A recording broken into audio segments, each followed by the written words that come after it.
Home run so far. That ball's in the air. Left side, foul territory. Wow, what a great job. Avery Watson coming over from the shortstop position to make that play.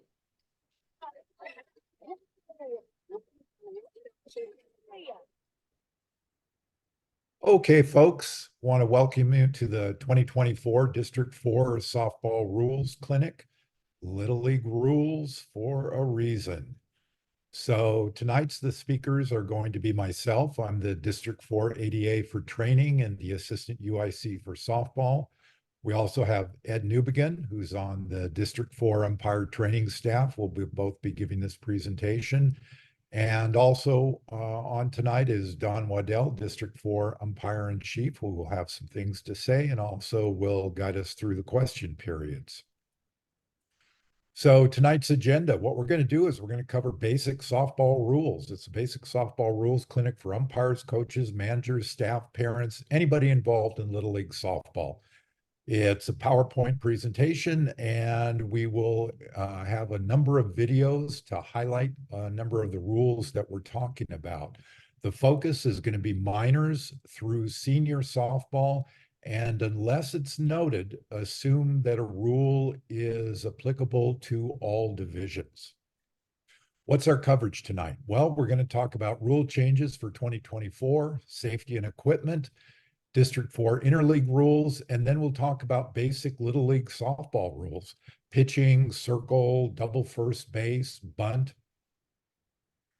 There are several question periods embedded in here, and although we're not live, Dawn will be asking Ed and I some questions that came out in a presentation that we gave previously.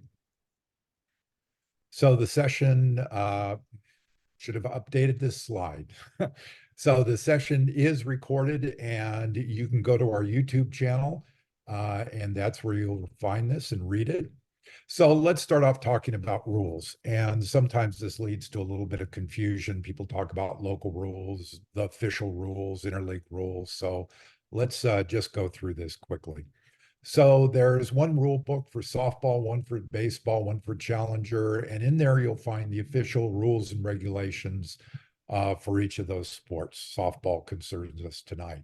So in regulations, there's some very important things: mandatory play, pitching regulations, decorum, and then you have the official playing rules, and they're divided up into 9 parts. Now, I highly recommend that you get the rule book app on your phone. You can still order the book and get that, but this is a very handy way to have the rules. It is free. Just go to your app store, Apple App Store, or your Google Play for an Android or an iPhone, and download it. One of the great things about this, in addition to it being free, is that each year, as rules are updated, it will automatically update those rules on your phone. You won't have to do anything, and you won't have to keep reloading it. So in terms of official rules and regulations, District 4 yearly runs a 4-part basic rules clinic on Zoom. And these rules clinics cover all rules that are found in all divisions of Little League baseball and softball. And those are recorded, and those are on our YouTube webpage or our YouTube channel. So go to YouTube and then just put in @CAD4, and this is where it'll lead you. And here you can see we have the basic rules clinics up. And we also have one for teenage baseball. And of course, that's where this one is. Also, just note that there are other umpire mechanics trainings that are available on this channel. So those are official playing rules that are in the rule book that we generally play under. But then Little League also has what's called local rules, and each league sets its own local rules. And local rules cover areas in the Little League rule book in which options are given to leagues. For example, do you want to use an 80-foot base in junior baseball, or are you going to use the 15, 10, and or 8-run rule, or not use it at all? Are you going to use a foot in the batter's box? So those are local rules, and each league needs to decide those local rules before the season starts. And they should be posted on the website. So what you should do is if you're having a game that's only involved your local teams, make sure you know what your local rules are. And also, a local rule can't just be made up. For example, you can't bring in the pitching distance because maybe your pitchers can't reach the plate.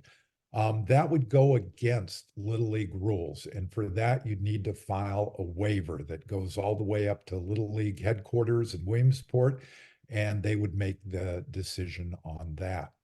So those are local rules, and we also have interleague rules, and we'll be going through some of those tonight. Note that they're purple here, so when you see that purple, you know we're talking about interleague rules. And these are games that are played under the official Little League rules, as indicated under the rule book. But where those local options are, District 4 has established interleague rules. For example, are we going to use the 15, 10, and 8 run rule? Are we going to use foot in the batter's box? So those are the interleague rules, and no local rules may apply in interleague games. They must be played under the interleague rules. So there can't be any manager agreements, for example. If you're a team that's going to another city and it's an interleague game and they say, hey, we play under this set of rules. You can't do that. It has to be the interleague rules, and we'll be going through those in a little bit. And where are the interleague rules found? They're found on the softball page for District 4. So basically, just go to Google, type in California Little League District 4, and it will take you to this web page. Please bookmark it so you can come back to this. You can see on the side it says softball. Just click on softball, and it'll take you to this page. Phil Raines is the ADA for softball, and he's in charge of all the interleague for District 4. You'll see at the top contact information, so you can find out the managers of the various teams if you need to contact them for any reason. And right below that, you'll see the 2024 interleague rules for each level of play and also the general pitching rules. Then below that are the schedules, the interleague schedules, and below that is the pitching log. So we've talked about the official rules, official rules, local rules, and interleague rules, now ground rules. And ground rules cover rules that are particular to a particular field of play. So where is a dead ball area located? What do you do if a hit ball hits a tree that overhangs the field? What if a ball gets lodged on the roof of a dugout, for example? So those are the ground rules for a particular field. Those need to be decided before the game begins, and they should go over those at the plate meeting. And the ground rules, again, not always, but they should be published on each league's website. So hound your league president to get those up. Okay, let's talk about new 2024 rules for the upcoming season. So we're going to start with a couple that are very important, but they're actually not playing rules, they're regulations.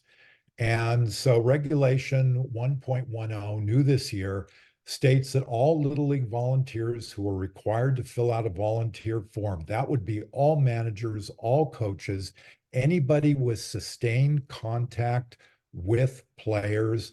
If you're going to umpire more than a couple games, you need to do this too. And what it is you need to complete the abuse awareness training provided by USA Baseball. It must be dated after October 1st, 2023. So even if you were in All-Stars last year and you completed this training, guess what? You need to do this training again. And beginning this year, it must be completed each and every year. So if you already have contact with players, sustained contact, you're in violation if you have not completed this abuse awareness training. So how do you do that?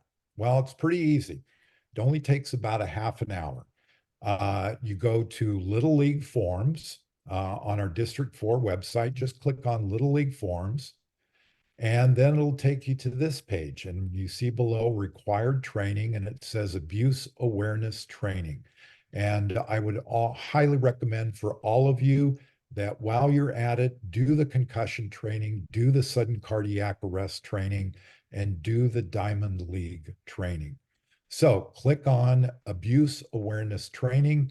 It'll take you to this USA Baseball page. If you haven't signed in before, you will have to fill out your email, figure out a password, sign in. Very easy, quick to do. And then it'll take you to this page. And up at the top, it says education. Click on education and then click on courses. And then it'll take you to a whole host of courses. What you're looking for is abuse awareness for adults, and click on base certification. And you'll click on that, and it'll take you through a course that's about a half hour long. It'll talk about abuse and how to prevent, how to report, and how not to abuse. And a lot of times when we think abuse, we automatically think of sexual abuse of youths, but this has a lot of stuff about verbal abuse and bullying of players. So please, please take this training as quick as you can. Also, in regulations, there is a new policy on one-on-one contact, and each of your leagues are supposed to adopt a policy on this. So ask your league president, have you adopted a policy on one-on-one contact? If they haven't, push your league president to do this. This has to be done. So what Little League is getting very serious about this. And what they're trying to do is to prohibit volunteers from being alone with a minor athlete during the league's programs or events. Now, there are exceptions, an emergency, or if you have written permission from the parents, from the parent or legal guardian, or you are the parent or legal guardian of the child. Probably one of the most important parts of this regulation is right up at the top. A volunteer's interactions with players must be observable and interruptible by another adult. So the days of taking a player off alone for whatever reason to instruct them, to, have them pitch to you, whatever, those days are gone. So what you need to do is always be observable to another adult. And you also have to be in a situation where another adult can interrupt your interactions with that child. It's also reducing social media contact. You're not going to have text strings with unless their parents or legal guardians are also copied on that text string. So what do you do if you are left alone with a player? Maybe you're an umpire and you're with an adult umpire and you're with a youth umpire and the game has ended, and you want to have a post game with that youth. Do it in a public area where it is interruptible, where it is observable. Same way with coaches. Listen, and we know that sometimes game ends, you're with a youth umpire or you're a coach with a player, and everybody leaves, and that kid's parents hasn't shown up. You're not going to leave that kid in that situation. Okay, now for actual playing rule changes, and there's very few this year. There's actually only two for the regular season. Both of them happen to be in softball. No changes in baseball, by the way. So maybe our biggest change is that leaping is now allowed. Last year, if you took this rules clinic with Ed and myself, you knew that leaping was an illegal pitch. Well, now it is legal for the pitcher to leap, but both feet, if they go into the air at the same time, again, perfectly legal now, they must stay within that 24 width of the pitching plate. And When the feet come down, the pivot foot cannot replant and push off. That's a crow hop, and Ed will be talking about that in a little bit. So these are now legal pitching motions.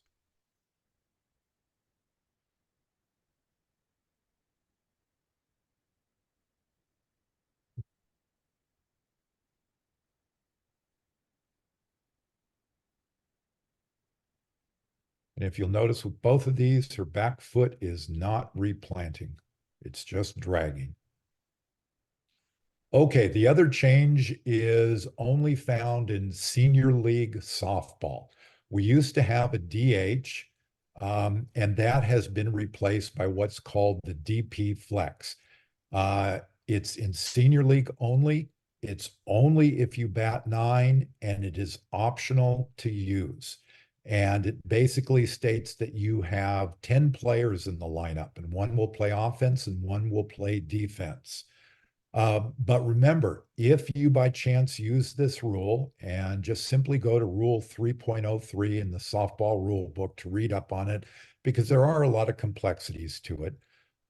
Just remember, if you use it, your offensive player will at some point have to meet mandatory play and will have to play defense.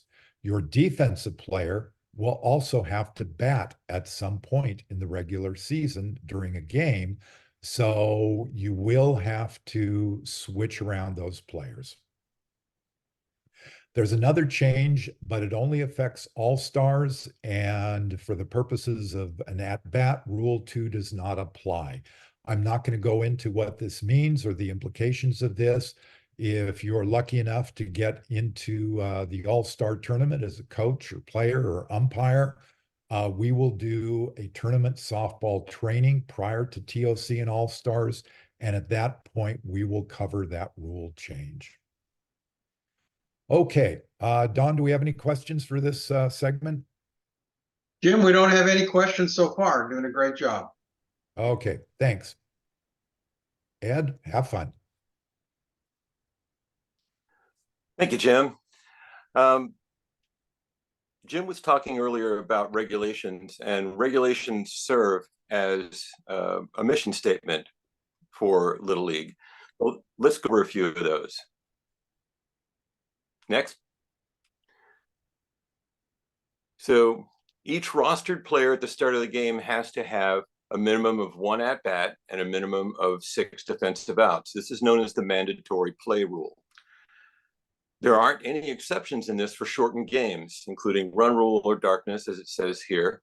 So what that means is that any player who's on that roster at the beginning of the game, the lineup that you hand in to the umpire, must get the at-bat and the 6 defensive outs.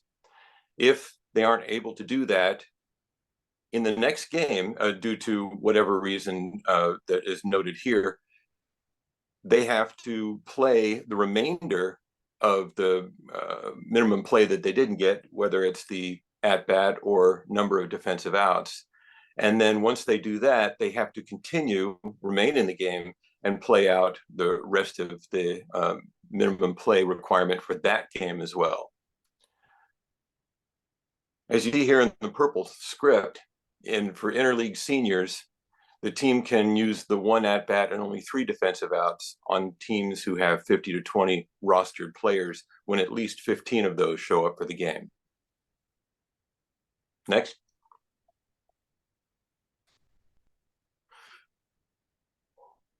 Can I have the next slide?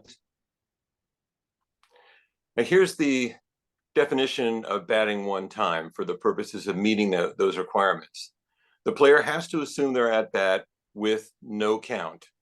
What's important about that is that if you have a situation where an improper batter is there and is discovered by the offense and replaced with the proper batter who is batting the first time, if there's any count on them, they can complete that at-bat, but it's not considered their official at-bat yet. They have to step in with no count. They're going to complete the at-bat that you've got there, but they still have to step in on their next time around with no count, and for that to be counted as an at-bat. They also have to be either retired as a batter, retired as a batter runner, put out at first or somewhere on the bases, or they do reach base, perhaps score later, or reaches base and then the inning or game ends. So you cannot, what this all boils down to is that once that batter has their first at bat and get on base, you cannot substitute for them in any way, whether it's a special pinch runner or a courtesy runner or a regular substitute. Next. 6 defensive outs do not have to be consecutive. So, and for the purposes of this rule, in the minors and in interleague play, a 5-run half inning is the same thing as 3 defensive outs, and that does count. So they don't have to be consecutive. It would probably help for you to maintain that, but that is up to you. Next. This is really important to us. Prior to the game, and it's important to you and to your players as well. Prior to the game, only managers, coaches, players, and umpires are allowed on the field. When we come to the field, that's what we'd like to see. We don't need to have it cluttered with, not cluttered, but taken up, crowded with parent volunteers and what have you, helping out on the field and things like that. We'd only like to see the managers, coaches, players on the field. Only 3 adults per team are allowed during warm-ups. You can have 4 if it is a minor or T-ball team. And in interleague minors, only 3 adults. As you can see, that is an exception there in the purple script. Something that's also extremely important to us when we show up is to see that any players holding a bat or anywhere near a bat that's swinging must be wearing a batting helmet during warm-ups. That's really important for safety reasons. We don't want anyone getting clocked in the head. Next. And during the game, especially important that only players, a manager, and the coaches are in the dugout. And one of those adult coaches or a manager has to be in the dugout at all times. This is another safety regulation, and it makes sure that no one's coming or going, and to make sure that things are done in a timely manner, especially on offense when batters need to come up. Players can only be on the field, in the dugout, or in a bullpen. They cannot be out wandering around. Another safety factor. Yes, it might be your home field, but it's very important that they are always accounted for there in the dugout or in some other place, like the field or the bullpen, where they are accounted for. Next. When we come to the field as umpires, the first thing we'd like to do after meeting you real quickly and letting you know we're there is to check out your equipment. Next. We'd really like it if, for safety reasons, those players do have their batting helmets on anytime a bat is being swung around. Here's an example of what could happen when that isn't observed. Ouch. And so if that can happen in the majors, you know it's going to happen in a Little League game. So for minors and majors, they're not allowed to have metal cleats at all. And there's no on-deck batter, and only 1 batter is out per half inning. This means that as you're coming in off of defense into the dugout, everybody else goes in the dugout, and 1 player, then the leadoff batter for that half inning, is allowed to come out of the dugout to prepare to come to the plate. They need to stay close to that dugout, and I'd watch out if I were you as a coach that he isn't swinging that bat, clock you upside the head too. But keep them at a safe distance away from the plate so they're not hit by an errant pitch.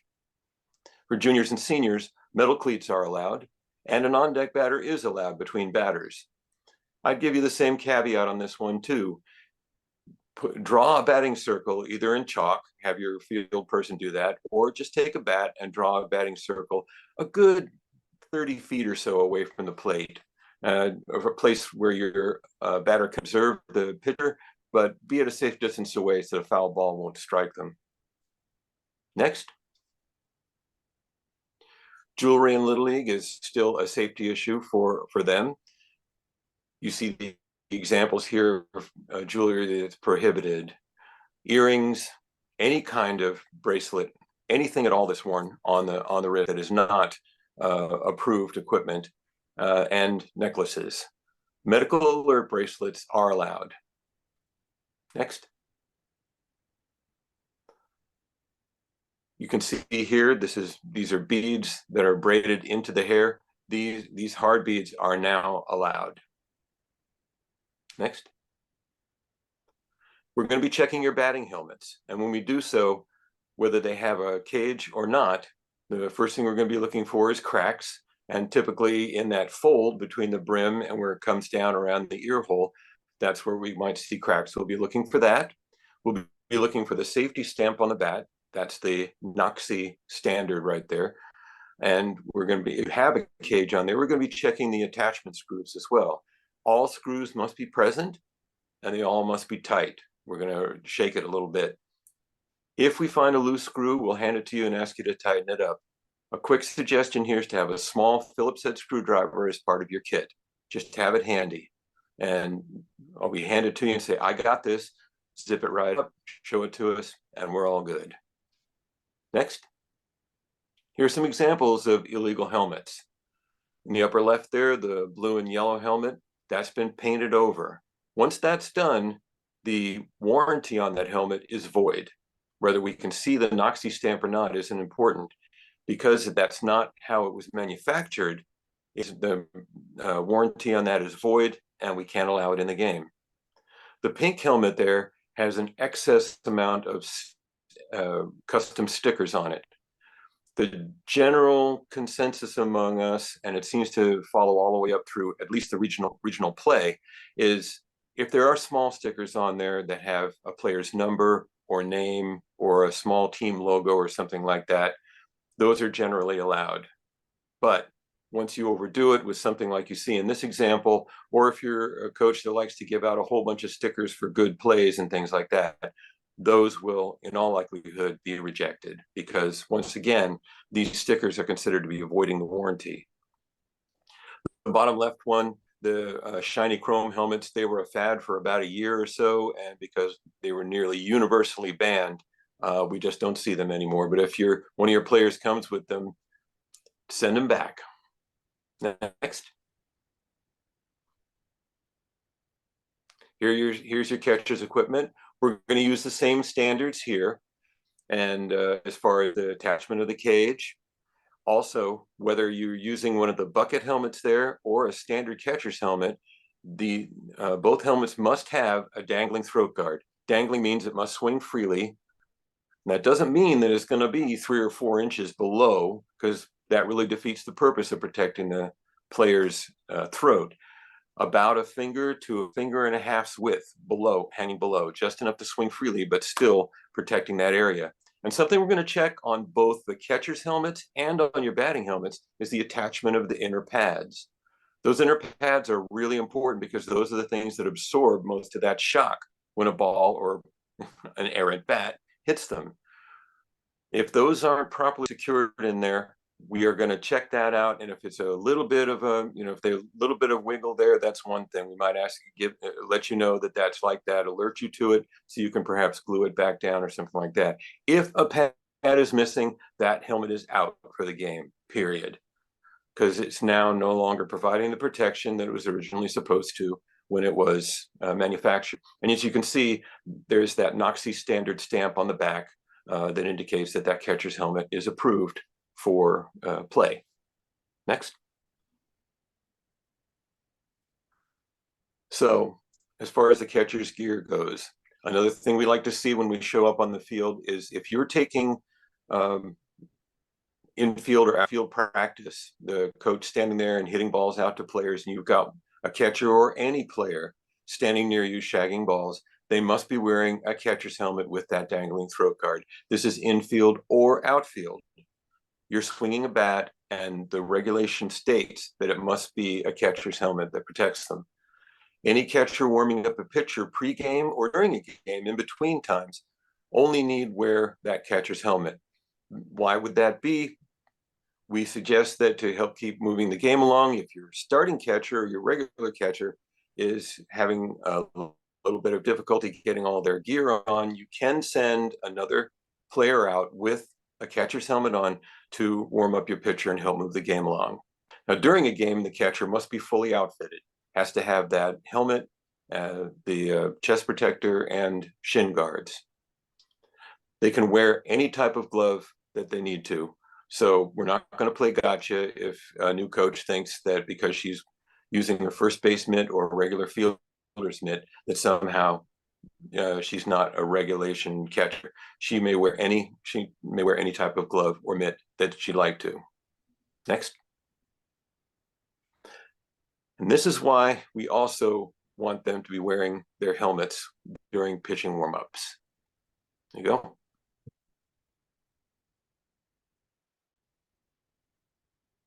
Right off the old noggin. Yeah.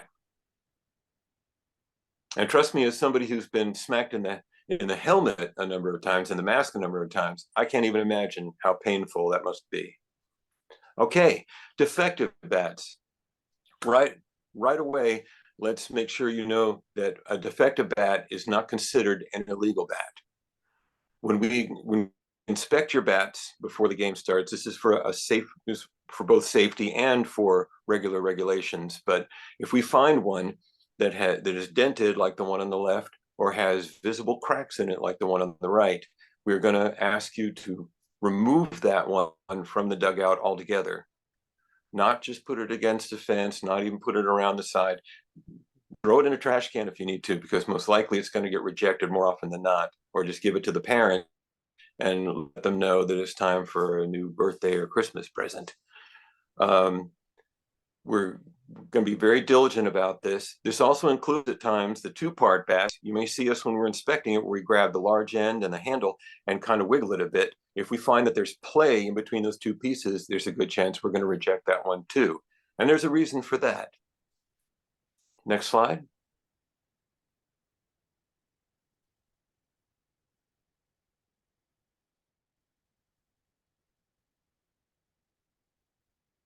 This one here was a metal fracture, but I've actually seen that happen at the join on these two-piece bats before. And look how far that piece goes.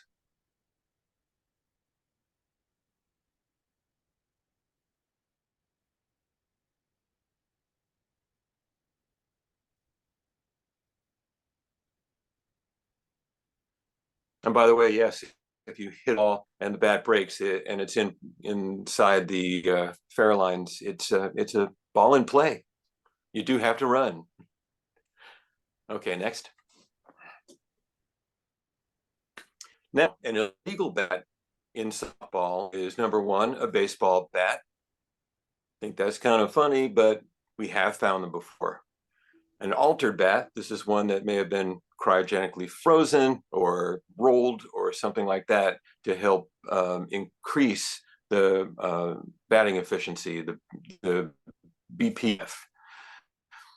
A lot of us have been around long enough to know what an altered bat looks or feels like, and that would be illegal, and we'd ask you to remove it. Just be aware too that some of your girls may from travel ball have gotten their bats done like that. Just advise them not to bring them if they do have them. Doesn't need the length, diameter, or BPF specs. This is very simple for softball bats. Pretty much all softball bats are exactly the same. The only thing that differs in them is going to be the length for minors and below, or juniors and seniors. We'll go over that in a moment. If the BPF designation is unreadable, this can happen very easily on some bats. There are some bats that have very small printing for BPF. And if they're hit or scuffed or something like that, and that disappears, inspection, if we can see that BPF, we're going to remove it. You can show me two identical bats. One has the BPF scuffed and the other one doesn't. And the one that doesn't, that is scuffed, is not in the game anymore by regulation.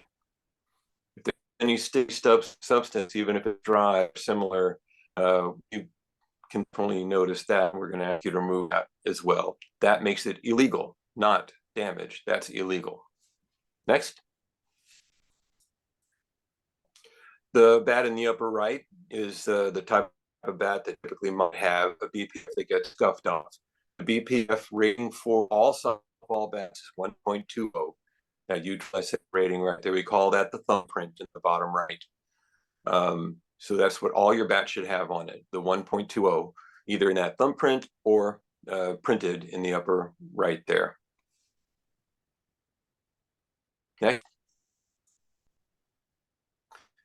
In all levels of softball, 2 1/4 barrel diameter maximum. So that's an easy one too.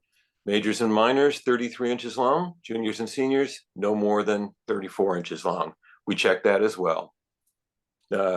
Juniors and seniors are allowed to have 33-inch, but minors are not allowed to have 34-inch.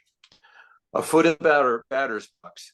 This is one of the rules that can be by local rules can be they can say that they're not observing that, but that has to be stated in those local rules. I believe that interleague rules we are observed 1 foot in the batter's box.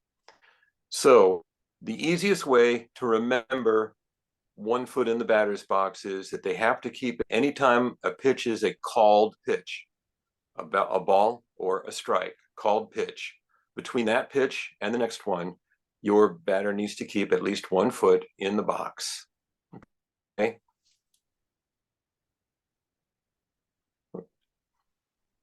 The use of the legal bat. Yeah, do you want to go through that? Yeah, let's do that.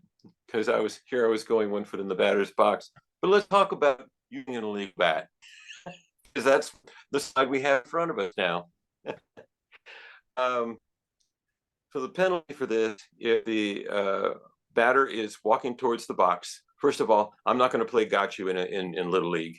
A whole bunch of other ones, they have different things. For this, if I notice that a player is coming towards the plate with an illegal bat, I'll turn them around, take the bat away, turn them around, and won't let that happen. But if it's discovered when they step into the box, that batter is going to be cleared out. If any play occurs, the defensive manager can decline or accept the penalty or play before the next batter enters the box. The first violation, you will lose an adult base coach. Doesn't mean that anyone ejected at this point. All it means is that if you have 3 adults there, a manager and 2 coaches, you typically have adults in the box, in the coaching boxes. One of those will have to be in the dugout, and a player will have to be one of your base coaches. If there is a second violation within that same game, the manager will be ejected. So it is incumbent upon you as managers to make sure that all of your players are using legal bats. Next. Batting donuts are prohibited. They are considered unsafe, and when they're lying around outside, they tend to be kind of dangerous as well. Those donuts in the middle, very hard to hit a ball like that, so we're not going to let you do that either. The ones on the one on the far right, the batting sleeve, those are okay and may be used. If they are, just make sure that they aren't cluttering up the outside of your dugout. Next. So we get to the field. Here are most common safety violations. We're going to kind of review because I went over this as we went. Legal or damaged equipment, legal bats, helmets without proper padding, missing or loose screws. As I said, helmet C-flaps. It's only been the last few years or so that C-flaps have become more popular. They're good. It's very safe, but they have to match the manufacturer of the helmet. So if it's a Rawlings helmet, it has to be a Rawlings C-flap. Make sure that if your players are using that, if they have a personal helmet, that the 2 things do match. The catcher's helmet with no dangling throat guard, that's something that happens very common. If it's possible for you to carry an extra throat guard or two, that would be to your benefit, just in case one breaks, or if you one of your players has their own helmet without one. Next.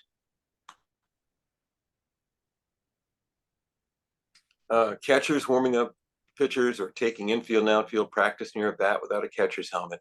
I can tell you that in the first half of the season, we see that a lot. So please, after reviewing this, please keep that in mind whenever you're doing that infield or outfield warm-ups before the game.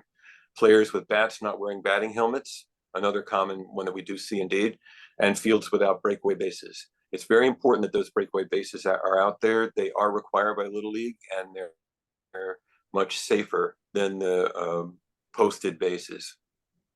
Next.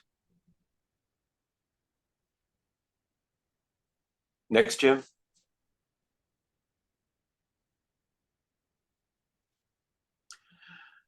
Dugouts without at least one adult in them during the game. Yeah. Sometimes there'll be a situation where two coaches are out on the bases and the manager wants to come out and speak to us or something like that. They cannot come out of the dugout unless one of their other coaches goes back in. So if you find that's necessary, just kind of switch out for a little bit. Sometimes there are only two adults show up, and that means that you're going to have a player. It's one of your best coaches during the game. If a player is injured, we don't want all the adults from that side coming out. We need to, again, keep one adult in the dugout at all times. No players handling bats in the dugout. You saw that video at a major league game. You saw someone getting hit in the head with that. That's very common. It can be very common if you let them handle bats at all. Because the first thing they want to do when they pick up a bat is swing it. And managers and coaches bullying or verbally abusing players.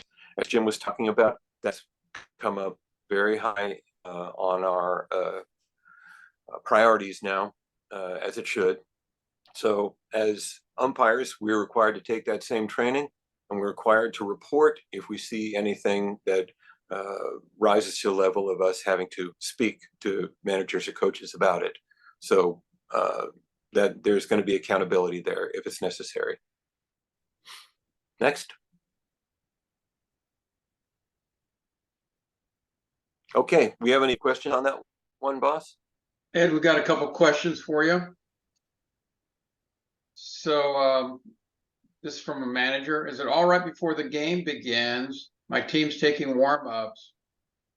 And we have 4 adults, but one of them is not on the field with the team, but outside the field working with the pitchers in the pitcher warm-up area.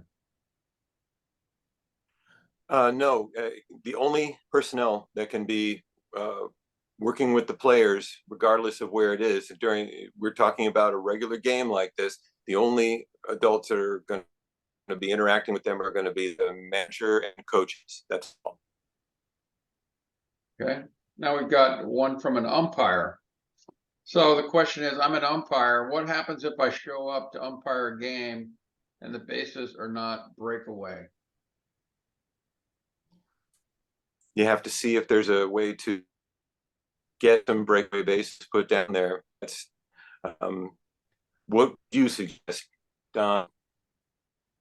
Honestly, I haven't had that happen before. They've been using my own best judgment.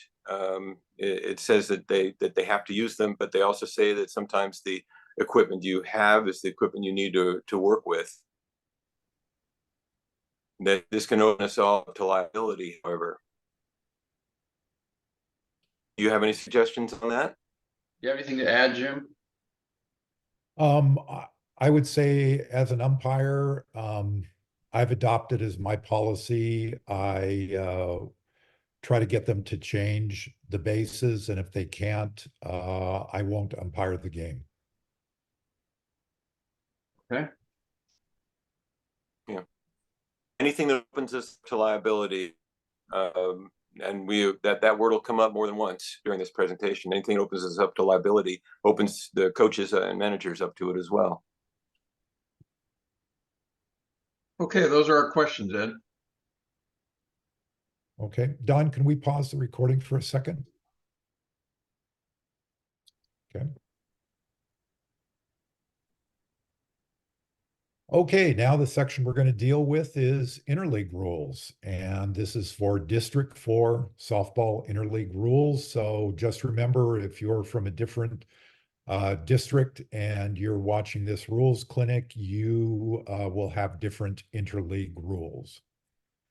So interleague games, as I said before, we played under the official Little League playing rules, and where the official rules allow local options, these are the interleague rules that District 4 has decided upon. And again, go to California District 4 Little League, and to that homepage, click on softball, and it'll take you to this page, and that's where you'll find the interleague rules. I would suggest as a coach, manager, or even an umpire, download these, print them out, and keep them in your car. So let's start off. Number of players, all levels. Games may begin, continue, and end with 8 players. If, however, you go down to 7, the game must stop. If you only have 8 players, the 9th spot in the batting order is simply skipped over. It's not treated as an out. Again, all levels, minors, majors, and seniors. And this is new this year, and this is an experiment. We had many games last year where essentially in majors and seniors, essentially after one inning, the game was pretty much over. We had one team that was completely demoralized. Sometimes we deal with managers and coaches who are not that experienced and also don't know when to take their foot off the gas. And they're stealing home with a 15-run lead, for example.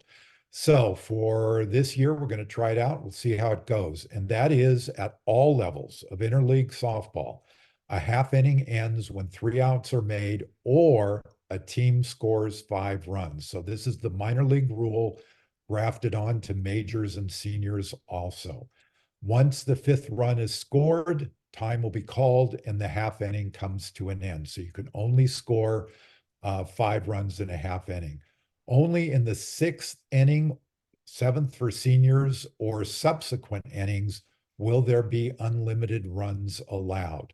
So think of it this way: if the umpires decide, oh, this 5th inning, because it's getting dark, this is going to be our last inning, it is not going to be unlimited runs. It can only be in majors, 6th inning, senior, 7th inning. For purposes of mandatory play, a 5-run inning is equivalent to 3 defensive outs for that mandatory play that Ed talked about earlier. We will have time limits for all interleague games. In minors, 1:45, majors, 2 hours, and seniors, 2 hours and 15 minutes. Any inning which has been started prior to that time limit, even if it's 1 minute before that time limit, if an inning has been started prior to that time limit expiring, that inning will be completed. Once that time limit expires, you continue playing that inning you're playing, and then the game will end. No new inning will begin once the time limit has expired. What if we have a tie game? Those games will not be resumed at a later date. It's just too difficult for scheduling. And all games decided by a time limit, even if it's, it only goes 3 innings, no matter how many innings, they will be considered regulation games. We're also going to be using the run rule. And if a team is leading by 15 runs after 3 innings, and this is for the majors and minors only, if a team is leading by 15 runs after 3 innings or 2.5 innings and the home team is leading, or 10 runs after 4 innings or 8 runs after 5 innings, the opposing manager shall concede defeat. There are no exceptions to this to allow the game to continue. So if you have a game that only lasts 2.5 innings because the home team was leading by 15 runs, you can't then agree, oh, let's just continue playing. You can, but that isn't going to be a game. It's going to be a scrimmage. and all umpires must leave the field. Again, as Ed alluded to earlier, there are liability issues for us. In the seniors, just add one inning to what we talked about. Here, the 15-run rule is after 4 innings, 10 runs after 5, 8 runs after 6. The batting order, minor and majors. We're going to use a continuous batting rule 4.04. And that means that you can have free substitutions on defense, but all the players will be considered starters. All of the players will be in the batting order, and you simply follow that batting order. And if you want to have a player play defense 1 inning, sit on the bench the next, play defense the next inning, sit on the bench, perfectly fine to do. What do you do if a player can't continue in the game? Just simply skip over their batting order spot, and that player will be allowed to return to the batting order spot, that same spot, if they're able to return to the game. Once they leave that their batting order spot, again, skipped over, it's not considered an out.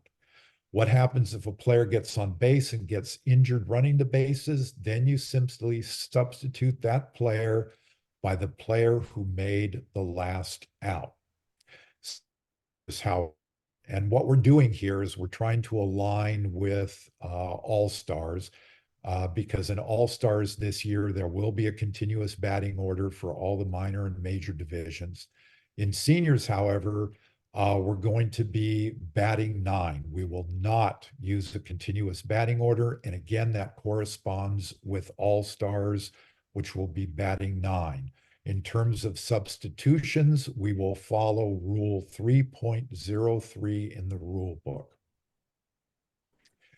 Courtesy runners. In the minor divisions, there are no courtesy runners allowed.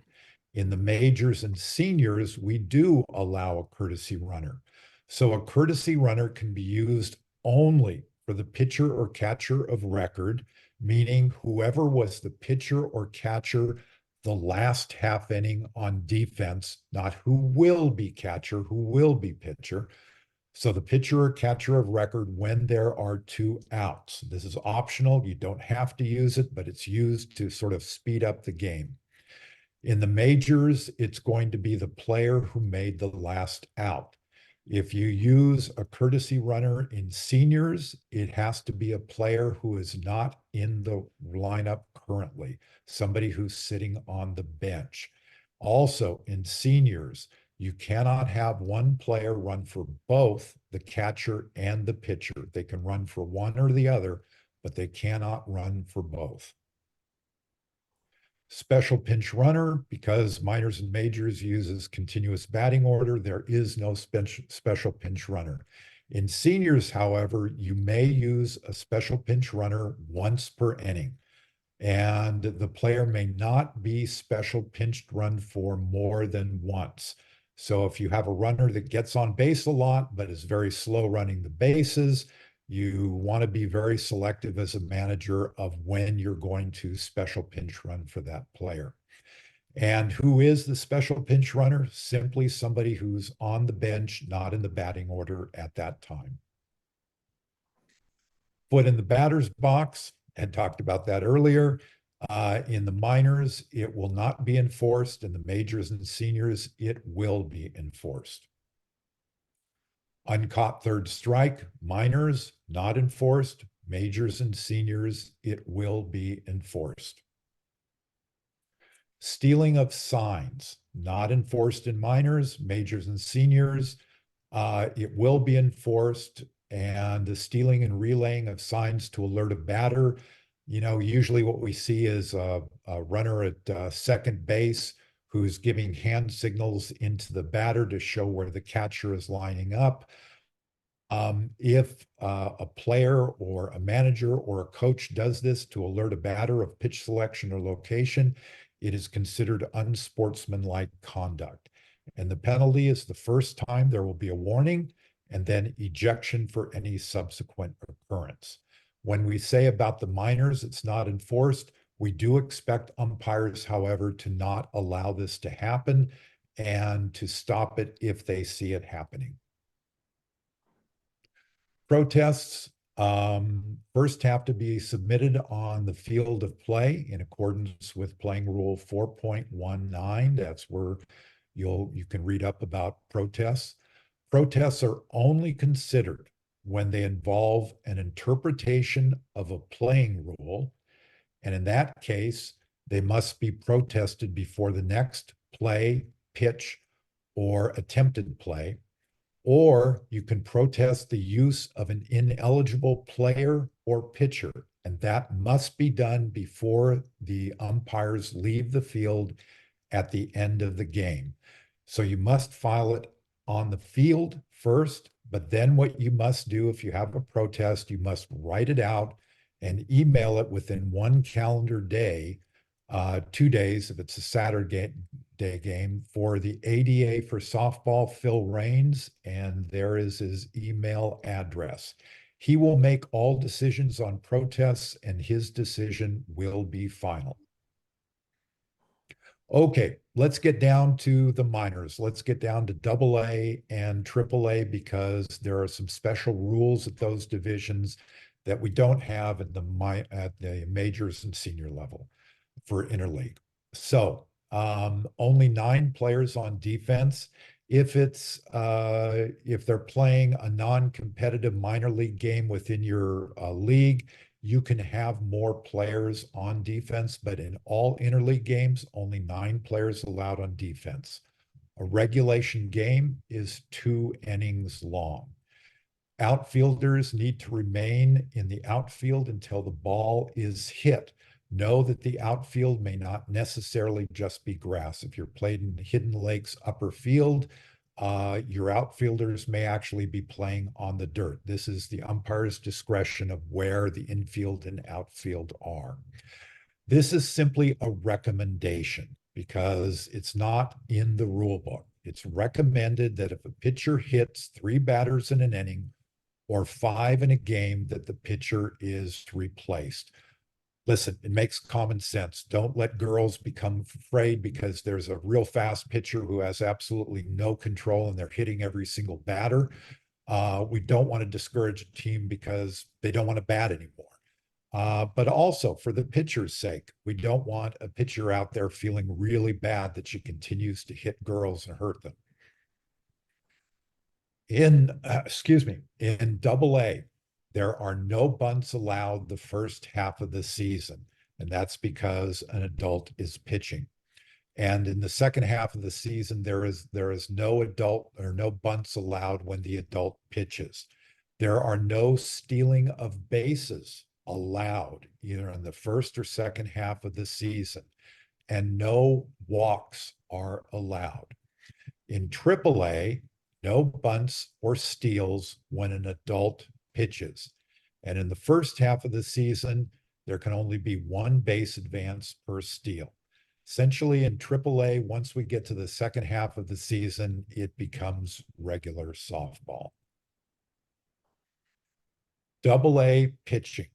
So in the first half of the season, an adult can pitch, only an adult can pitch, and they need to pitch from 35 feet. The reason we do that is because we want the girls to get used to a ball coming in from that distance. So AA pitching the second half of the season when we have kid pitchers. Now, make note of this. The second half of the season will begin on April 13th. So in the second half of the season, a kid pitches to a batter until that batter strikes out, hits the ball fair, or there's 4 balls on the batter, or the batter is hit by a pitch. If 4 balls on the batter or the batter's hit by a pitch, then the adult will come in and pitch with the existing strike count. And that adult will pitch until the batter strikes out, hits the ball fair, or the adult pitches 5 pitches.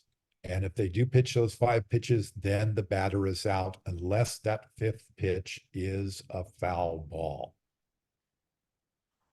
In AAA, for the first half of the season, we're going to have kid pitch.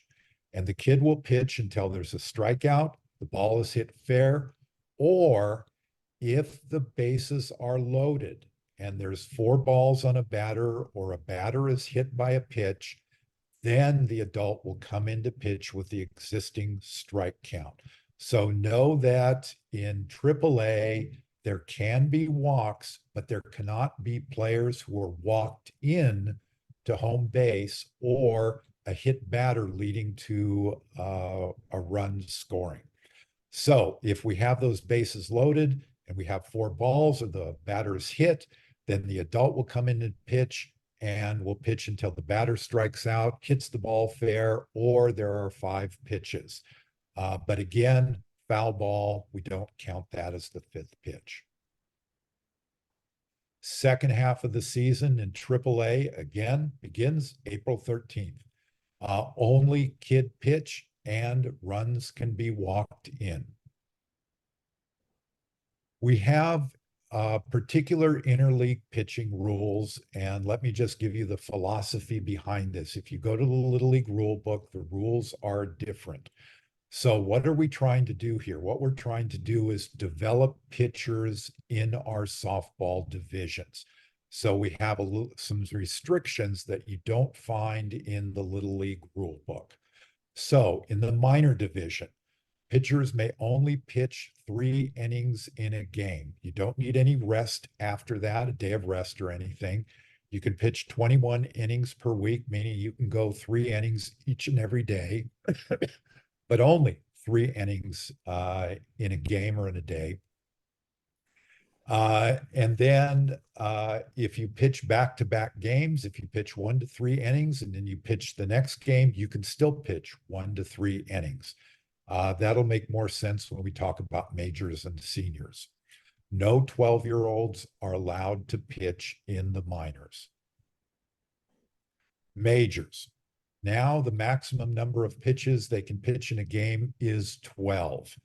If, however, you pitch more than 6 innings, you need 1 day of rest. So if you pitch 7 innings on Monday, you can't pitch Tuesday, then you can pitch Wednesday. No restrictions on the number of innings per week. Now, this is where the restriction is, and this is how we're trying to develop more pitchers. And this is in terms of back-to-back games. If in the first game, a pitcher pitches 4 or fewer innings, the next played game, they can pitch up to 12 innings. If, however, they pitch 5 or more innings in a game, the next played game, they can pitch no more than 4 innings. And back-to-back game is defined as the next played game. So it doesn't matter if there's a gap of a full week between those games. If those are the back-to-back games, then we will have those pitching restrictions. Seniors, pitcher can pitch 12 innings in a game, in a day, but no days of rest required. There is no limits to the number of innings pitched per week, and a pitcher can pitch in back-to-back games, but just like in the majors, we add 1 inning here. If they pitch 5 or fewer innings, they can pitch up to 12 innings in the second game.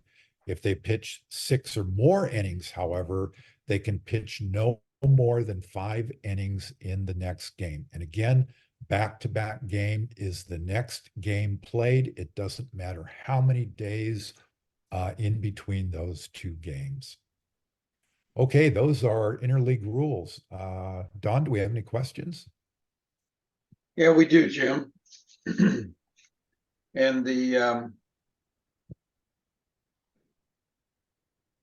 first one has to do with local rules. So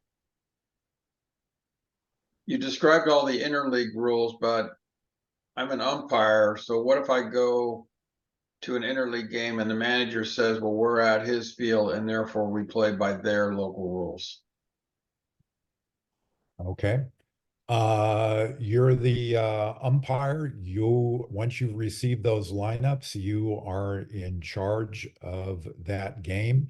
And so you need to play that game under the interleague rules. If for whatever reason that manager strongly disagrees with that, it is up to that manager to protest that. And then it would go to Phil, and I can guarantee you that Phil's decision will be that the game must be played under interleague rules. Okay, now we've got one about the pitching limits you just talked about. Here's the question. When you say a pitcher is limited by how many innings she can pitch from one game to the next played game, is that the next played game for that player or for that team? Okay. So, so this would be in the case of if we have a player who pitches a number of innings that would restrict her in the next game, but say the next played game of that team, she's not there, but then she is there for the game after that. It affects her as a player, not the team.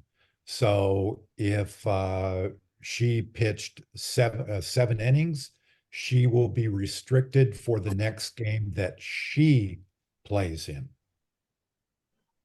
Okay, so we have a follow on to this.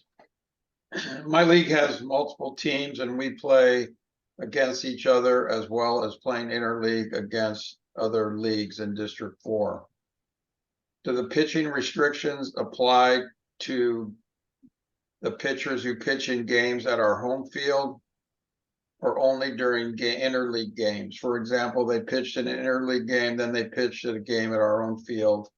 What are the restrictions for that pitcher? The restrictions, okay, so this is one of those where it depends on where the second game is. If you have an interleague game and a pitcher pitches, say, 7 innings and would be restricted the next interleague game, if they play a game with their own local rules and their local rules don't have this rule, they're not confined by this rule. They can pick according to whatever those local rules are. However, once that team plays again in another interleague game, these are the rules that will apply. Okay, I think we would also say in the spirit of the rule, right, we're trying to develop pitchers. So we would hope that, all games that are played by those teams are played within these kinds of limits. Okay, those are our questions, Jim. Okay, thank you, Don.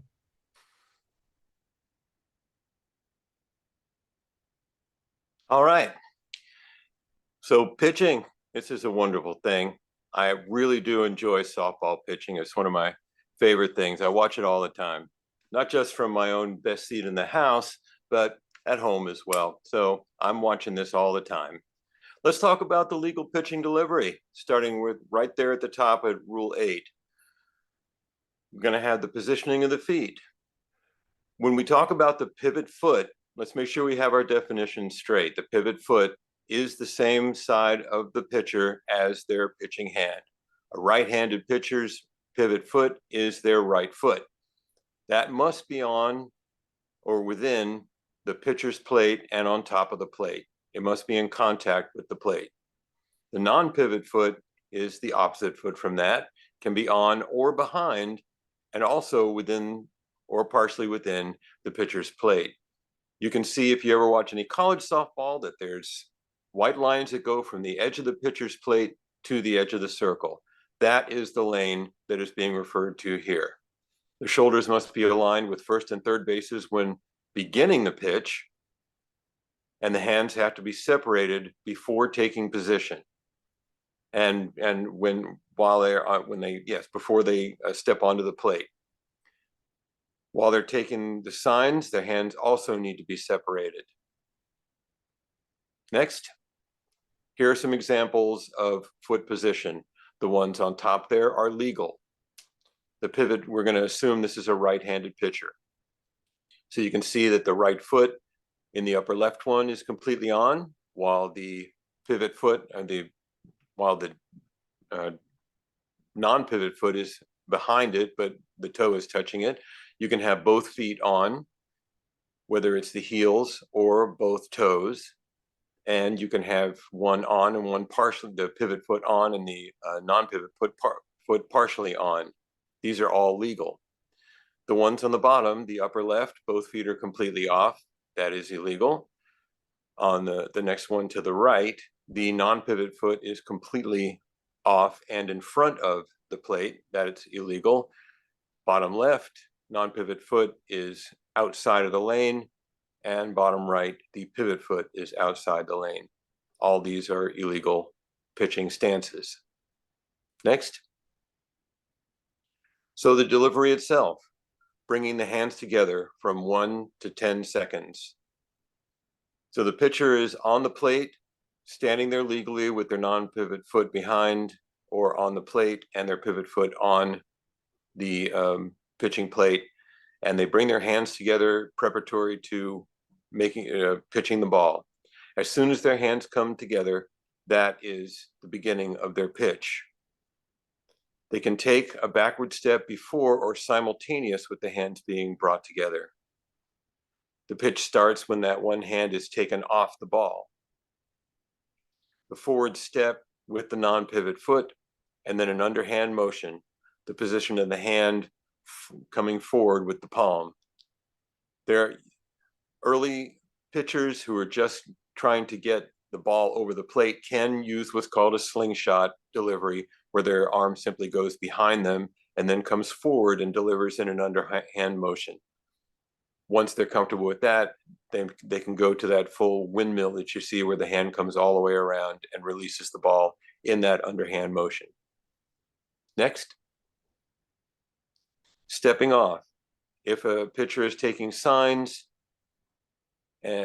prior to bringing them together, they can step off anytime at all, before bringing their hands together. If they need to clarify a sign or for whatever reason, they can step off with either foot. Once they've brought it together, preparatory to making their pitch, they can step off only with their pivot foot. And remember, the pivot foot is the same side as the hand that they pitch with. They can't step onto the pitching plate with their hands together. This is intended to keep them from quick pitching. They can't do what's called a rocker step by lifting the pivot foot off the pitching plate, and we'll have a video that shows this. A motion to pitch without immediately delivering the ball. This could happen when their hands are together and then they start a pitching motion and then stop because they're confused or something like that. That's considered illegal. Bringing their hands together for a second time. Once those hands are together, they can either step back with the pivot foot or they can pitch. That's it. But if they bring their hands apart and put them back together again before they pitch, that's an illegal pitch. After separating their hands, if they stop their reverse or forward motion, a false start, in other words. Next. They can't take more than 20 seconds to deliver the pitch. We don't stand back there with a timer going in our head. What we'll typically do is if we think the pitcher's taking a little while longer than we want, we may ask them to pitch the ball. And if they don't, we may impose a penalty, which is a ball to the batter. It's very rare to do that. Generally, we find that pitchers even the younger ones, are pretty eager to get the ball and pitch. A crow hop. We're going to have some video that illustrates this. They step, drag, or hop off the pitching plate and reestablish the new pivot. That's that same foot that's on the pitching side and push off from the new starting point. Jim showed those two videos for the now allowable leap, and you notice that that pivot foot, the back foot, was dragging upon contact with the ground and not establishing a new point to push off from. If they deliberately drop the ball, I've been doing this a long time. I can't even remember seeing a pitcher do that, but it's in the rules for a reason. So if I believe that they've actually deliberately dropped it, it's going to be an illegal pitch and a ball to the batter. Or if they land fully outside the width of the pitching plate. This became popular for a little while, and it still sneaks in once in a while because pitchers want to get a special curve on the ball. They want to basically deliver it from outside the zone to get the ball to have some cutting action in or away from the batter. That's a call that generally the plate umpire will do because he can see the foot landing outside that lane. Next. So here's the hands together. She's standing behind. Puts the hands together, steps on, and pitches. This is illegal, basically because they want to stop them from, they want to give the batter time to prepare for the pitch.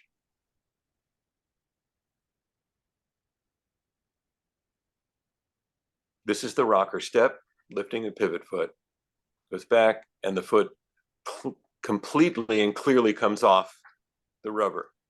There was a question at the live presentation about whether they could rock backwards and maintain contact with the heel, but the toes come up. That is legal. A rocker step is only a pitch where the pivot foot comes completely off the rubber before delivering the ball. Next. This is definitely a quick pitch. Does it look like her hands together were together for more than 1 second? They weren't together at all.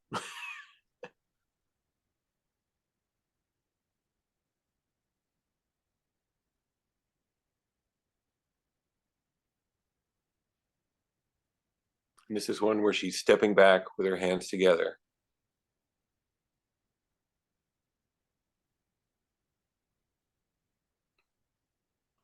She has to do it simultaneous to the pitch, simultaneous to delivering the pitch. All right, next. Stepping forward, we saw this in the regional last year. Not quite as dramatic, but there was space. That pivot foot must maintain contact with the plate up to the delivery of the pitch. Then they can go forward. This is the infamous crow hop. You'll see on her pivot foot how she actually lands and pushes from here. That's not the same as a drag. She drags afterwards, but right here. See that? Just that extra motion gave her a distance advantage because the coefficient of the speed now goes way up. Okay? And this is the outside the pitching lane one. It's fairly dramatic, but I've seen subtle ones from this as well. See? Off to the side like that.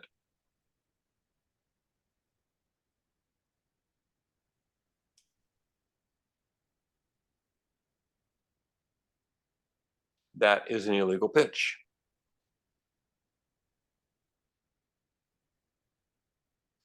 So going to the mouth.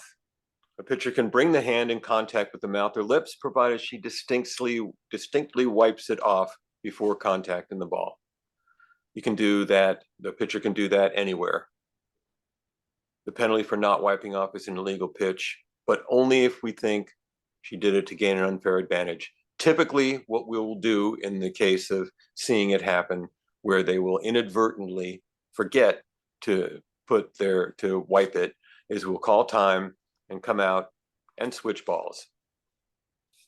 We're not here to play gotcha with youth pitchers. Go ahead. So an illegal pitch, to wrap it up, is a pitch not made in accordance with the actual pitching rules, as we've just discussed, delivered when the pitcher does not have the pivot foot in contact with the pitcher's plate, cannot do quick return pitches. This is something we're very diligent about as umpires because it's for the safety of the batter. And nothing delivered with a foreign substance applied to the ball, which is extremely rare in youth sports. As I say, when we see it, it's usually inadvertent, and we just remedy the situation by switching game balls.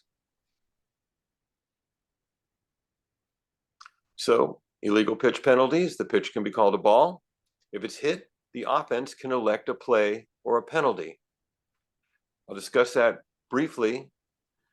The offense, if we call it, and your batter is put out before reaching first base, and they've hit by putting an illegal pitch into play, you can choose whether or not to have her be out or return to the box with a ball added to the count. The reason you may elect to go with the play of an out is if it may be late in the game and you have a player on third base and that player scored. You can choose whether to take that score and the out, or you can take a ball on the batter and that runner will remain at third base. There's no penalty though if the batter reaches first on a base hit, error based on balls, anything like that, and all other base runners advance at least one base safely. If this happens, all those criteria are met, there will be no reference to the illegal pitch. We are required as umpires to call it loudly when we see it. So you'll know that's what you're looking for, whether your batter runner made it to first and all other runners on base advanced at least one. Otherwise, you will have the option of play or penalty. Next. This is definitely a quick pitch. I wish we had audio. I wish I could have seen whether he called it illegal. Nah. Must not have attended our training sessions. I especially like that plate stance.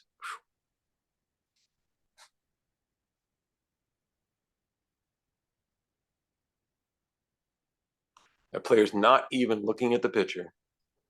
What the heck, Blue? Yeah.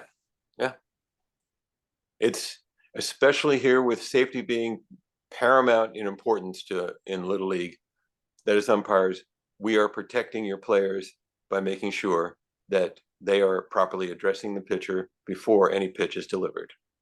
A drop ball.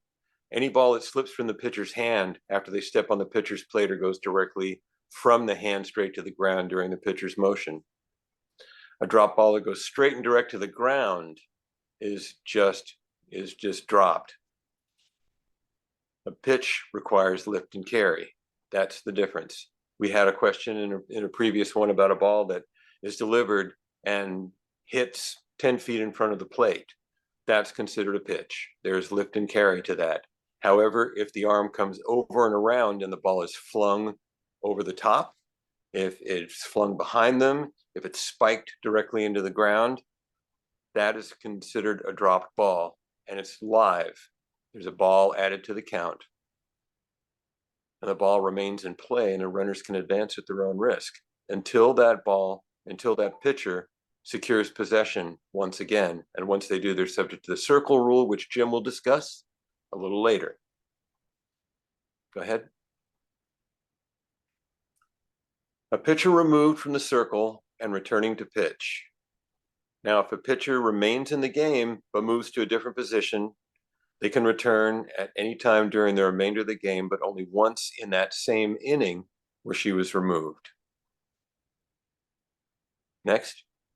Now, in minors and majors, if they're withdrawn from the game for a substitute, offensively or defensively, cannot re-enter the game as a pitcher. That applies to continuous batting order and to batting nine. But as was discussed in the previous slide, if she is out there pitching and you decide to switch her out with your shortstop, so she's there at shortstop and your shortstop is pitching, she can come back in as a pitcher for the rest of the game because she's not considered to have been substituted for. Next. Juniors and seniors is a lot more liberal. They can be withdrawn from the game offensively or defensively and return as a pitcher once per inning, provided the return doesn't violate substitution. Visits per pitcher or mandatory play rules. Now, visits is an important one to remember here. No matter what level you're at, any visit to your pitcher is recorded and stays with her throughout the game. So if she's had a visit in the first inning and way up in the fifth inning, she returns to pitch once more, she carries that visit with her. Go ahead. Here are the visits. In the minors, a pitcher may be visited twice in the same inning without having to be removed, but the third time in that same inning that you come out to speak with her is for a substitution, to be substituted. 3 total per game. We do keep track of this on our scorecards. So some of the more advanced umpires, and what we try to teach is that when you're going out for at least the second time, we're going to say, Coach, that's your second visit. Visits to the pitcher in majors and above, 1 per inning. So you only get that 1 in the first, second, third, whatever. If you come out a second time in that same inning, you are substituting her, or 2 cumulatively in the game. Interesting to note, and you should be very careful about this, especially with the younger players, any visit to any defensive player counts as a visit to your pitcher. If your catcher needs some advice during the game, you can tell her from the dugout, but if she gets up and comes over and speaks to you in the dugout, it's considered a visit. If you come out of the dugout at any point during the game and confer with one of your defensive players, that's considered a visit as well to your pitcher. An injury conference is not considered a visit when you're talking to your pitcher. An umpire will typically monitor your discussion, and as long as you're asking if they're all right, can they continue to pitch, what have you, you're fine. But as soon as you start talking strategy, we mark that as a visit. Any pitcher, as I said, who's removed carries her visits with her as well. If you request a timeout to make a pitching change, it's not considered a visit to the pitcher, provided you are making a substitution, your substitution prior to speaking to any defensive player. So this is to prevent you from saying, Blue, time please, and then walking out and asking her if she can go on. Can you go on? Are you all right? If you haven't told the plate umpire that you're going out to substitute her, we will consider it a visit, regardless of what you talk about when you're out there. So be careful about that. Go ahead. So pitchers can wear compression sleeves on the pitching arm of a solid single color, as black, white, gray, or a uniform color. Nothing optic yellow and no camo. The pitcher's glove can be any solid color or multicolored, but not the color of the ball. Also included in that, in some of our instructor comments, it can't have the depiction of a ball on it unless it is small and not considered a distraction. Go ahead. So, some questions on this. All right, Ed, we've got a couple of questions. All right. Let's go back to the rocker step. Here's the question. I know you described what a legal rocker step is, what an illegal rocker step is, but how about this? Is this legal? She's straddling the pitcher's plate and she rocks back on her heel, which is behind the pitcher's plate, and then rocks back down and continues her pitch. Is that legal? Yes, that would be legal because she began her motion as shown in the original diagram there. She began her motion with her foot completely in contact with the pitching plate. So for the purposes of the rule, as long as she doesn't lift that heel off as well, that will be considered a legal delivery.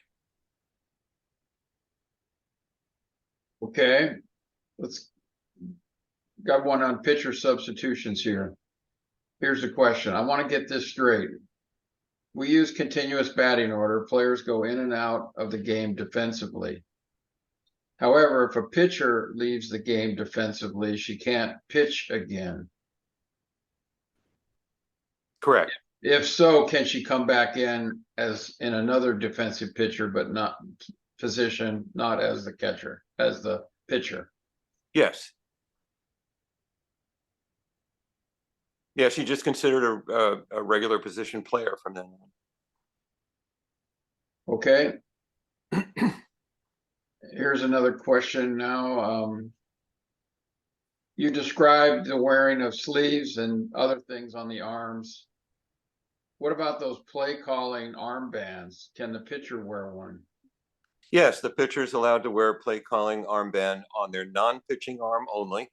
and the same restrictions apply to that as apply to the sleeves. It has to be, it has to have a cover on it. Actually, it has to be dark color.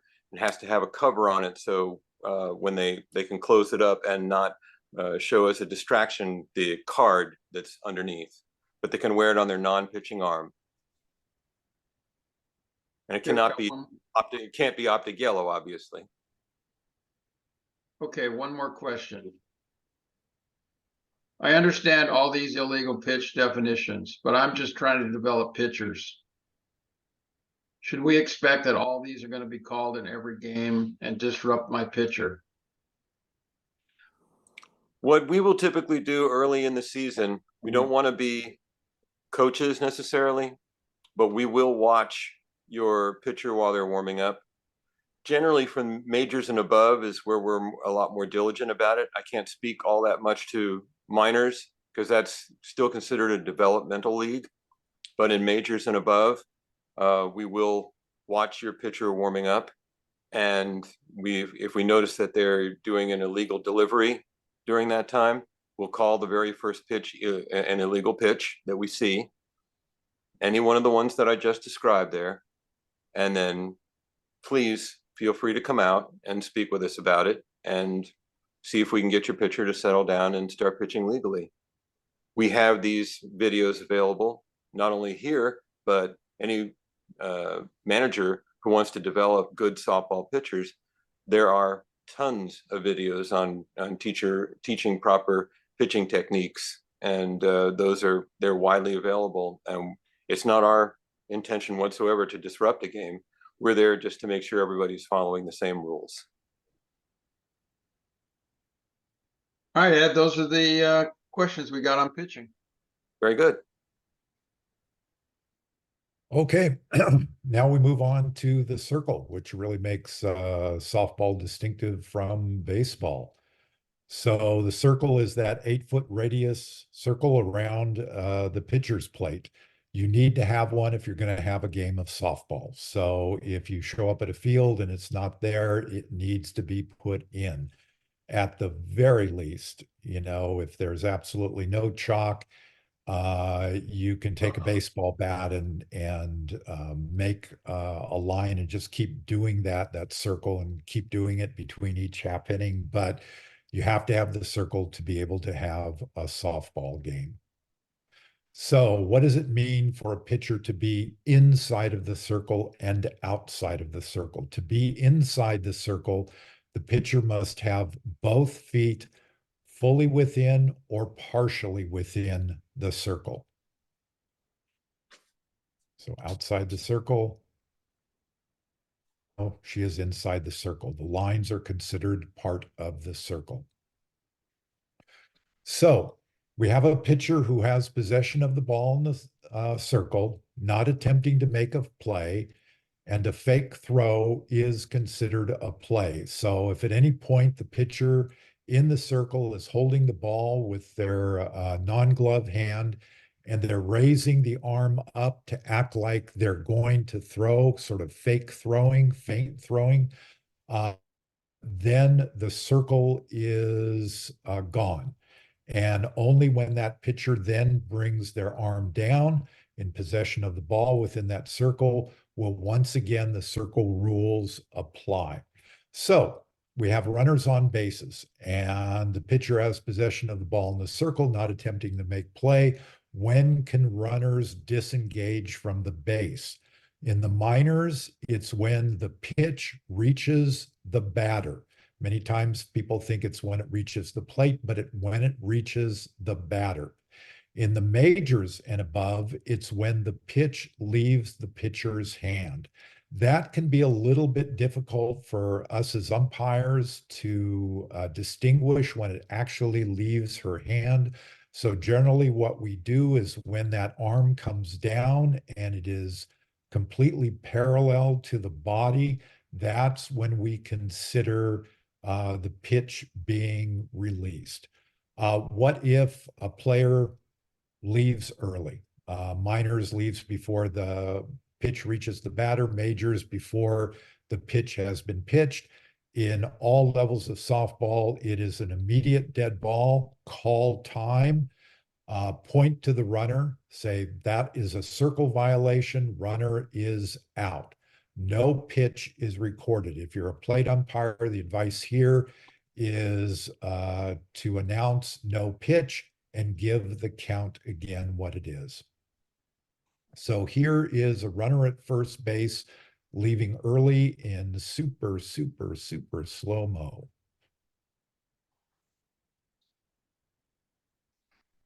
So she's still engaged with the base. Perfectly legal here.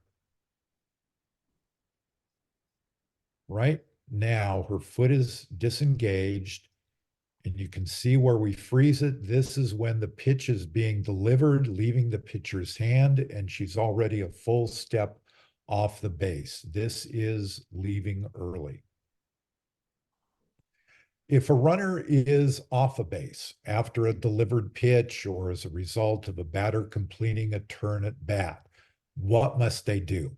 Well, if the pitcher has the ball in the 8-foot circle, and that is what has to happen for any of this to be called, pitcher must have the ball in the 8-foot circle, not making a play, then the runner who is off the base must immediately attempt to advance or return to a base. They can go forward, they can go backward, but they must do that immediately. And that's what the rule book states, immediately. Now it's the umpire's judgment as to what is immediately. Umpires have different ways of judging this. Some see the runner off, look over to the pitcher, make sure the pitcher has the ball in the circle, then look back to the runner. And if the runner is still off, not advancing or returning, they will call a circle violation. Some of us use a count of 1, 2, 3. If we're doing minor game, we're going to count much slower. If we're doing a senior game, we're going to count much quicker. But again, that runner has to immediately advance or return to a base. The penalty, immediate dead ball, time, that's a circle violation, runner is out. So what about a runner who's on a base path? They are allowed one stop if the pitcher has the ball in the circle, not making a play. So a player has touched first base and is heading towards second base. The ball goes into the pitcher. The pitcher has the ball. The player can stop if they wish. Once they stop, what do they have to do? Pitcher has the ball in the circle. They must immediately advance or retreat. But a runner is allowed one stop at the bases. It can be anywhere. So one of the things where we see this a lot, we see spectators sort of yelling out incorrect information, is when a batter walks, gets 4 balls, for example, and overruns first base and continues running to second base. Maybe there's a player on third and they're trying to draw a throw to second and to have that runner from third score. So that runner doesn't have to stop at first, even though the ball is in the circle, and they decide whether they want to stop and where they stop. Now, if a runner overruns first base and then turns to return to first base, that is considered a stop, and they are considered to be returning to the base. They then cannot suddenly begin running to second base. That would be a circle violation. That would be going to one base and then going to another base while the ball is in the circle in possession of the pitcher and a play is not being made. Pitcher with a ball in the circle, not making a play, does not force a runner to stop running. And I just want to emphasize that from what I just talked about. Just because that pitcher has the ball in the circle, if a runner is running, they do not have to stop. They can run all the way home if they wish to. Once a runner stops at a base, however, and the pitcher has the ball in the circle, not making a play, that runner must remain on the base, and they must remain on there until the pitcher pitches the ball. So you can't run to a base, stop, and then start up for another base. Again, penalty, immediate dead ball, runner is out. So let's look at some of these. This first one will not be a circle violation. So if you'll notice, we have the ball goes back to the pitcher. A runner has walked and she's going to run to first base, not stop and continue running to second. Perfectly legal. You'll see the runner on third off the base. Once the ball gets back to the pitcher, she will immediately decide to return to the base. So there are no circle violations in this video.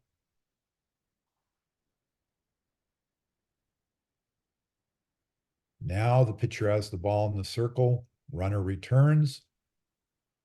Other runner never stopped at first, so can continue running. Now we're going to have a runner overrun first base, and she turns and heads back. If the ball had been I'm sorry, that's not what this play is. That's the next one. So here we runner at second. Ball is in the circle. She must stay on the base. However, the pitcher walked out of the circle. And therefore, once she runs out of the circle, let's watch that again. Once she steps out of the circle, then the base runner can disengage from the base. So right here, she steps off, runner can do what she wants. Now we have a runner who will overrun first base, start to head back to first, but then will go to second. This will be legal because when she did this, the ball was not in the circle.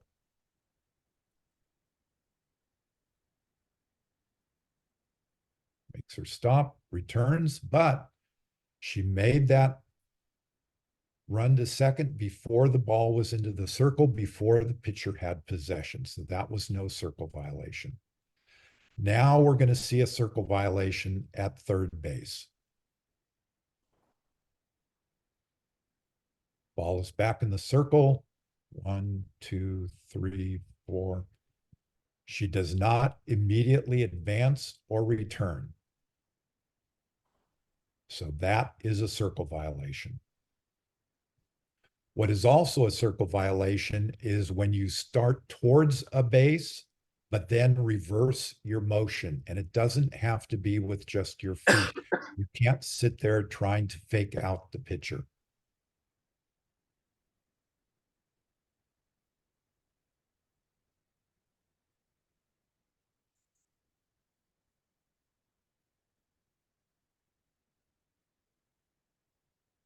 And this will be a circle violation because the runner rounded first base, came back and stopped at first base. The ball was in the circle, so now that runner must stay at first base. But as you'll see, she heads off to second.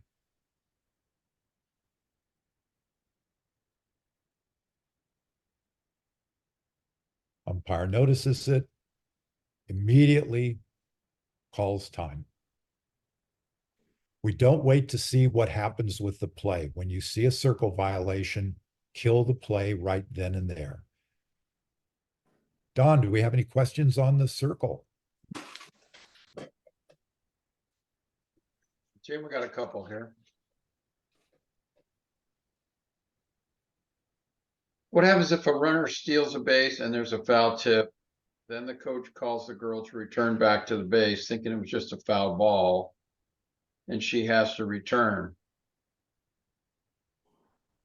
Okay, we're going to assume here that the ball is in the circle with the pitcher. So as we know, a foul tip is a live ball, and a runner can advance at their own risk. That's what this runner did. Advanced to second at her own risk on a foul tip. The ball is live. Ball goes back to the pitcher, but that first base coach mistakenly thinks it was a foul ball and calls her back. Oh, it's a foul ball. You got to come back. If she disengages from that base with the ball in the pitching circle, that will be a circle violation. Okay, here's one. As a manager, what can I do if an umpire is just not calling the other team leaving the base early? Okay, good question. And you may get umpires who aren't that experienced. You may get some that just aren't paying attention. As a manager, what can you do? Call timeout and go out to the base umpire. That's who's the one who calls circle violations of leaving early. Go out to that umpire and ask that umpire, him or her, or, I think the runners are leaving early. Can you keep an eye on that? If for whatever reason you believe that this umpire doesn't necessarily know the rules of leaving early, what you can do is you can ask a question that gets them to tell you what their interpretation of leaving early is. And if it is incorrect, you can ask the umpire to talk to the other umpire about that.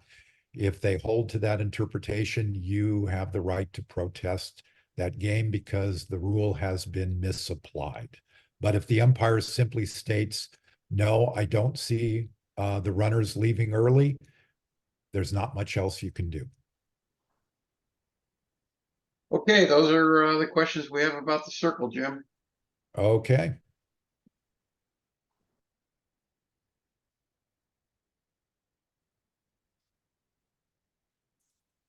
Ed? Okay. Yeah, I'm here. Just making sure we were doing the handoff. All right. So bunts. There's another difference here between softball and baseball. In softball, holding the bat in the strike zone is an attempt at hitting the ball. It doesn't matter where the pitch actually goes. If your batter turns in the classic bunt fashion and is standing there with the bat out, and a pitch comes in, whether they try to hit it or not, without withdrawing it, that will be called a strike. It has to be withdrawn before the ball gets into the catcher's glove. Now, in a lot of cases, a very well-trained batter will wait until that ball is nearly to the plate and then suddenly withdraw it backwards, and that is legal. It's legal to do that, but they have to have it withdrawn before it gets into the catcher's glove. Next. So the double first base. Some leagues use the double first base and some don't. And the biggest problems we have with that is understanding the nature of that second base, the orange bag. So on the initial play at first base, there's a white bag that is by and large for the defense only, and the orange bag, which is by and large for the offense only, for the runner. If the runner uses the white portion, if they proceed to first base and only step on the white portion, they may be put out because they are considered to have missed the base, just as if it was a single base and they simply stepped completely over it. They're not considered to have touched first base if they only touch the white portion on that initial play. They have to go to the orange bag. Balls to the outfield, extra base hits. In other words, situations where there is not going to be a play at first base, that batter runner only can touch either the orange or the white portion.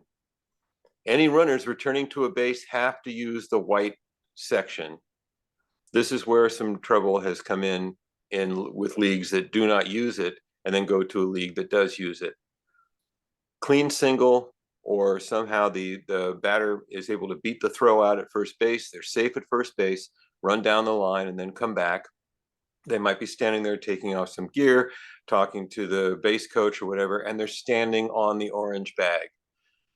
For the purposes of the rule, once they have acquired first base, that orange bag disappears. It's as if it's not there. That's the way it should be visualized. If they are standing on that orange base when they return to the bag, we're going to we're going to use that same count, the 1, 2, 3. I'm going to count pretty slowly because I'm thinking I understand this situation, but I can't come over and say, hey, could you move over, please, and get on the white bag. That's coaching on my part. That's why we have this particular presentation. So understand that once they return, and I'd call a circle violation on them and they'd be out. Just remember, initial play only, they touch the orange bag. Once they're past it, and that's only on a play at first. Once they're past it and they're returning to first base, that orange bag is gone. Okay, next slide. On any uncaught third strike where the fielder and the runner can use either base, that is because very often the catcher has to make a play from the foul side of the bag. So in an uncaught third strike situation, your batter runner can use either the white or the orange bag because the first base fielder may have to take a throw from the foul side. On any throw that carries the fielder over to covering first base into foul territory, or a throw from the foul side of first, as in an uncaught third strike, the defense can use the orange and the offense can use the white in fair territory. Your runner can be, as long as your runner is heads up about that, if they see that first baseman have to make an effort over to the side, they can change their course and go to the white bag. That's the reason that orange bag is there is as what's called a safety base.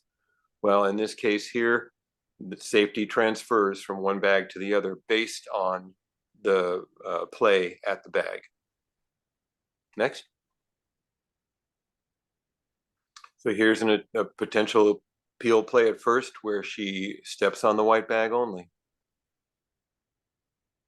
Watch that foot. Left foot went on the white bag.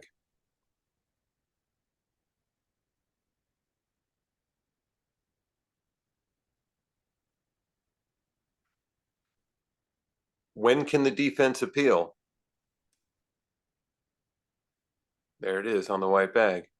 They can appeal by either the fielder stepping on the bag with the ball in her hand and saying she missed the orange bag, or a player with possession of the ball can tag the runner before she reacquires first base. Next. Uncaught third strike. Can be throwing from the foul side.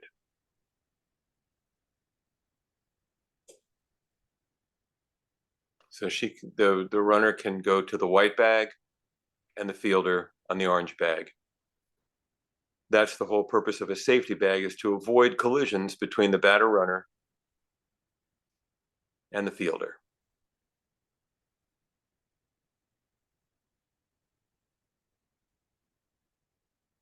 Okay. And this can happen.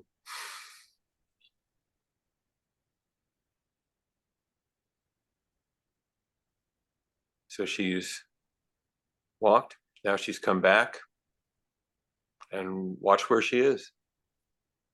She's standing on the orange bag completely. Right here. She's not on the white bag at all. A very heads-up pitcher. A very heads-up pitcher. All right, questions on this? Ed, we've got one question related to the double first base.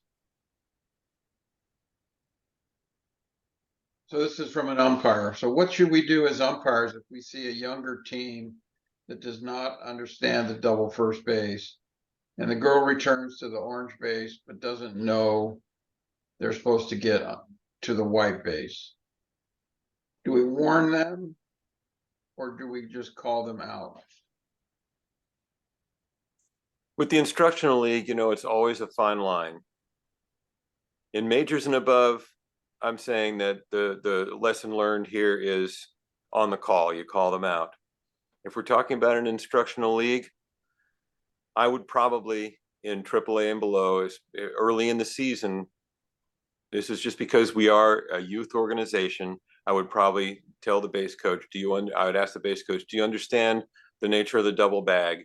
And they'd say, I don't know what you're talking about. And I'd say, please ask your player to stand on the white bag only. I would do that. This is something that I believe would be an umpire discretion in the instructional division early in the season. That's something that perhaps as some of these other regulations and provisions are made in the second half, might be a little more strict about. Okay, those are the questions, Ed. Okay. That's you, Ed. Okay. So the whole reason that we're all out there as adult volunteers and our junior volunteers or junior umpires as well is to make sure that everybody's having a good time. Who assures it? All of the adults, managers, coaches, and umpires. That's something I reiterate when I'm at the plate conference. I say we're all volunteers here, and we're here to make sure that the game is played fairly and with a lot of fun. It's very important that dialogue is established between officials and coaches. And that's something that if you're managing during one of the games that either Jim or I are on, I know this for sure, that will tell you, if you ever have a question, ask for time and come on out and talk to us. Ask us whatever you need to know. We'll give you the best answer we can. We'll get help from each other and things like that. The whole aim of Little League is to teach leadership and responsibility and good sportsmanship to these young people. And the best way we can do that is by setting that example out there on the field, in the way we communicate with each other, in the way the adults who are in the stands communicate to the field, and in the way that the children themselves play in and of themselves. Rule 101, Little League softball in all divisions is a game. It's supposed to be fun. They're supposed to be learning some life lessons out there, and then growing up to be better people within our community. And that's the word community is one of the most important words for me in Little League altogether. It's the reason that I've been doing it as long as I have. I see it as a community service, a way to get involved in the lives of the youth of my community and help it become a stronger place. We all want to focus on the experience and not the outcome. Win or lose, it's the experience, it's what they learn, how they are humble in triumph, and how they learn something from their defeats and move on. If anybody watches Ted Lasso, that's one of the best shows that helps to exemplify that. So I'm not just trying to push a show here. I'm not getting any pay for that, but it actually is it's what Little League is all about. And here's your fearless leader for the softball program in District 4. Anytime you'd like to contact him about concerns you have about the program or compliments, it's always nice to get compliments as well. There's his email address, and remember, that's the one you also have to use if you're going to register a protest. And here's some contacts. Jim, as our softball training coordinator, and Don with any concerns about District 4 umpiring as a whole. And I can also be contacted as well if you like, but we can provide that information at a later date. Don, do you have anything you'd like to add here at the end? Yeah, thanks, Jim and Ed. I just want to say, really appreciate all of you who joined with us in this clinic by watching, and I hope that it's helped you understand the rules of softball more. As the district chief umpire, I'm always concerned about the quality of umpiring the games within the softball play, especially our interleague play. And I hope you've learned some from this session tonight that would, if you're an umpire, that you'd be better equipped to go umpire in the softball program.